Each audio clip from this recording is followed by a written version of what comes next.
এই গাড়িটি ক্যাশ টাকায় বিক্রি হবে।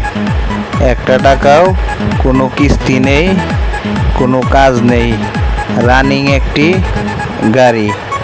কেউ নিতে চাইলে স্ক্রিনে থাকা নাম্বারে যোগাযোগ করুন। গাড়ির দাম 6,50,000 টাকা।